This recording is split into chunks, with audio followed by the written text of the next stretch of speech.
안녕하십니까. 갤라호른입니다. 일간 차트에서 볼린저 밴드 하단까지 밀려났던 달러 인덱스 선물은 반등에 나섰습니다. 20일 이동 평균선 부근에 다다른 달러는 한때 21선에 근접했으나 이 지점을 통과하는 일은 다음 과제로 넘겼습니다. 달러가 21선을 단숨에 지나가지 못하고 머뭇거리는 모습은 달러에게 그리 좋은 신호는 아닙니다. 지난해 9월 하순부터 달러는 상승 추세에 있었는데 그 추세선 밑으로 내려간 모습을 보였습니다. 이번 주 달러가 상승을 이어갈지는 먼저 달러가 기존 추세선 위로 복귀하는지 여부를 확인해 봐야겠습니다. 또 달러가 머리 어깨형 패턴을 형성하고 깊은 조정에 들어갈 가능성이 있는 만큼 이에 대한 대비도 필요하겠습니다.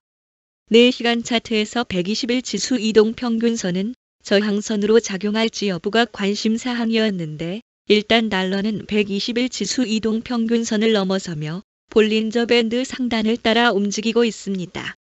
단기적으로 달러는 상승 모멘텀에 힘입어 볼린저 밴드를 따라 상승을 이어갈 수 있고 반대로 저항선으로 작용하는 120일 지수 이동 평균선 영향으로 달러가 다시 120일 지수 이동선 밑으로 내려가 조정에 들어갈 가능성을 함께 가지고 있습니다.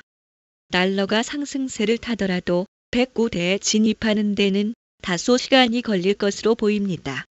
108 중반대와 후반대에 걸쳐 저항대가 형성돼 있기 때문입니다. 특히 108 후반대에 형성된 저항선은 달러의 상승 동력을 테스트할 것으로 예상됩니다.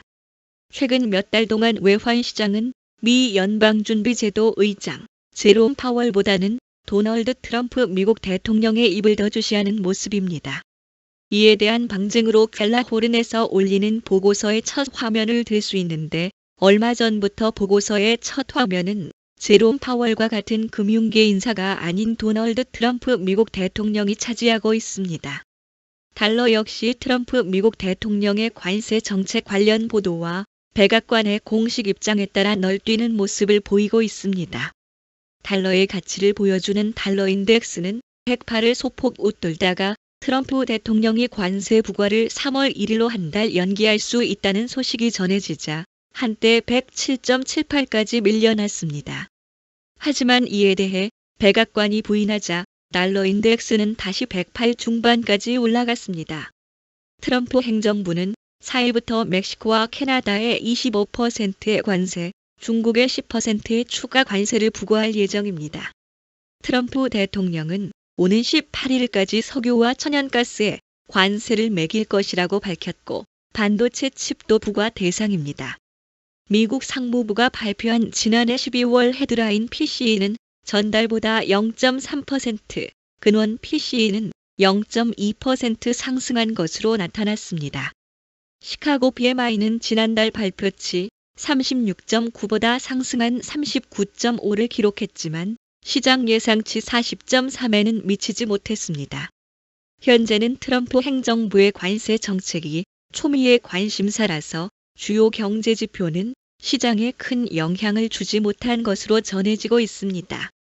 골드만삭스의 스튜어트 젠킨스 분석가는 캐나다와 멕시코의 관세가 부과되더라도 관세가 영구적이지 않을 가능성이 외환 시장에 일부 내재한다고 분석했습니다. 미국이 캐나다에서 수입하는 품목은 원유와 천연가스가 주종이고 멕시코에서 수입하는 품목은 자동차 부품입니다. 미국은 멕시코에서 자동차 부품을 수입해 미국 내에서 자동차를 조립하는 것입니다. 미국이 캐나다와 멕시코에 25%의 수입 관세를 부과하면 미국 내 에너지 가격과 자동차 가격이 상승해 인플레이션을 자극할 것으로 시장은 예상하고 있습니다. 또 미국의 관세 부과는 북미 다자간 자유무역협정을 뒤집는 것으로 캐나다와 멕시코는 즉각적으로 미국에서 들어오는 제품에 대해 25%의 보복 관세를 부과하겠다고 발표했습니다. 한편 올리 렌 유럽 중앙은행 정책위원은 인플레이션 전망을 낙관하며 통화 정책은 가까운 미래에 완화적인 모습을 띌 것으로 전망했습니다. 프랑스 중앙은행 총재인 프랑스와 빌르루아 드갈로 ECB 정책위원도 유로존 인플레이션이 여름까지 목표치인 2%로 돌아갈 것이고 통화 정책은 중립적으로 바뀔 것으로 내다봤습니다. 우에다 가즈오 일본은행 총재는 의회에서 인플레이션이 여전히 2%를 밑돌고 있어 완화적인 통화 정책을 유지하겠다고 밝혔습니다. 아울러 통화 정책이 환율을 목표로 하지 않는다고 강조했습니다.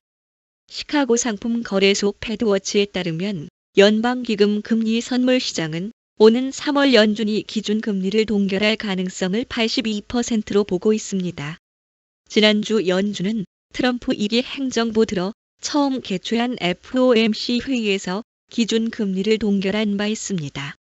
갤라호르는 트레이더의 눈으로 시장을 바라보며 투자자 여러분들이 시장에 대한 이해와 통찰력을 갖는데 도움을 드리고자 합니다.